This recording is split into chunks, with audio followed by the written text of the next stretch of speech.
Hi, I'm Leo Moran from the Saw Doctors, and this is my identification. If I lose this, I am nobody. Give us the words between the songs to keep us on the floor. When Tommy's playing the records, we'll be all night wanting more. So let's call out his name. Tommy K, Tommy K, Tommy K, the DJ, Tommy K, Tommy K.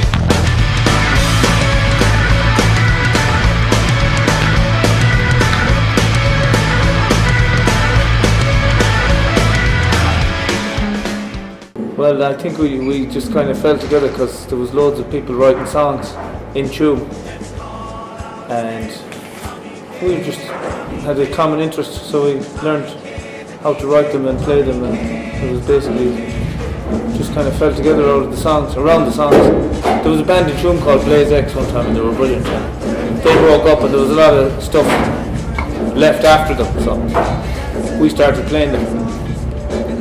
Yeah, well, Davey was in Blaze X, and Porrick Stevens, our drummer, was the manager of Blaze X, so they were writing songs with Paul Kniff for Blaze X, so we just kind of took their repertoire and put it in a bag and started carrying it around the place.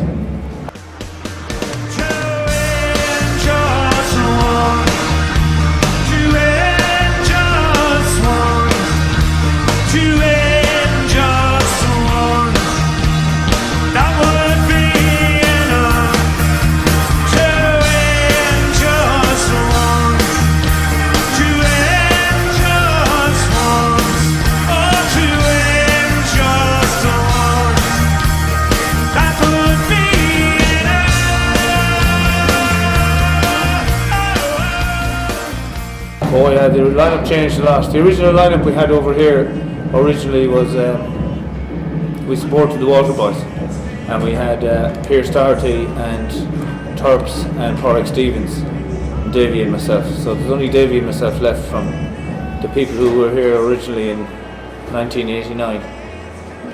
The Water Boys were very good to us. They brought us on tour, and we got an audience out of that. And then Mike Scott produced the first single for us in 17. So.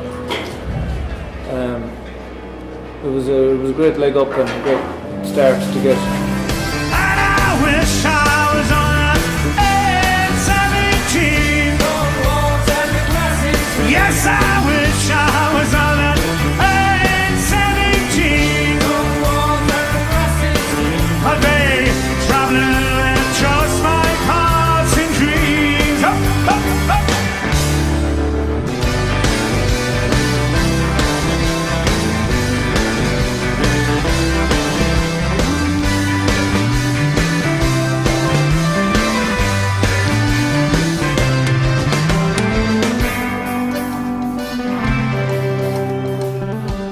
Difficult, and it was hard when you were playing gigs and not being very good at it, but you'll be learning all the time, and if you enjoy something you'll always get over the difficulties. I'd say we're a rock band with an Irish accent, West of Ireland accent, from the metropolis of Tuam.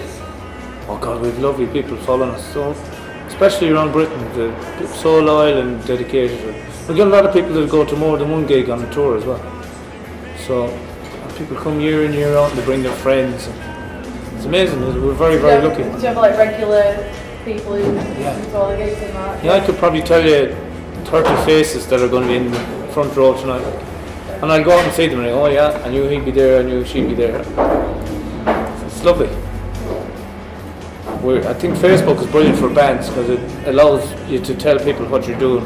A lot of people very quickly, you know. We used to send out postcards to people. They used to cost a fortune. So now you can put it on Facebook and there it is. It's very good. I don't understand Twitter now. A couple of the lads do Twitter, but I don't. It's beyond me.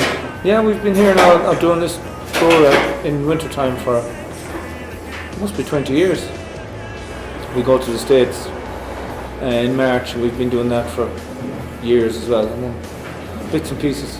We do about 100 gigs a year. In a good year. What inspires you most when like you're writing songs or just like music or stuff? You never know. People who take away roads with the council, that will inspire you. You never know. About the Palace Road actually, yeah. Yeah, you never know what inspires you. You just start writing something, then most of the stuff you write doesn't work, but some of it does. Did you have a big influence on that campaign about the? Well, they kind of got started off investigating it and got stuck in the middle of it now, and you can't let it go now because it's not right, and hopefully it'll get sorted out properly. Yeah. Do you think that it should?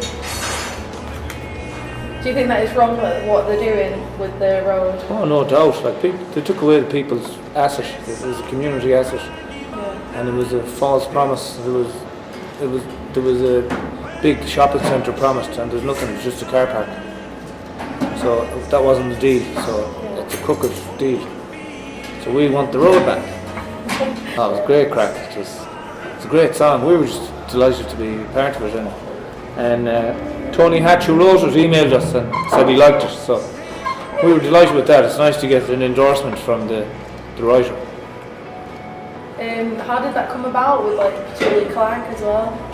We used to play a verse and chorus of Downtown in the middle of Hay Rap, and people loved it. So what we ended up doing then was just thinking we might do it as a Christmas single, and the person who produces our records, Phil Tennant, knew Julie Clark's manager, and he asked her would she be interested, and we didn't think she would be, but she said yeah, we'll do it. So we went down to London and recorded it in one day last year. It was hectic stuff, but it was good crack. Yeah, just if somebody is around that we like, really. These lads are great. Keith Mullins, he's from back near home as well, and they did the tour last year and they were brilliant, so there was no reason really not to have them this year. Do you like to pick someone from around Yeah. where you're from as well? Yeah, as long as they're good enough.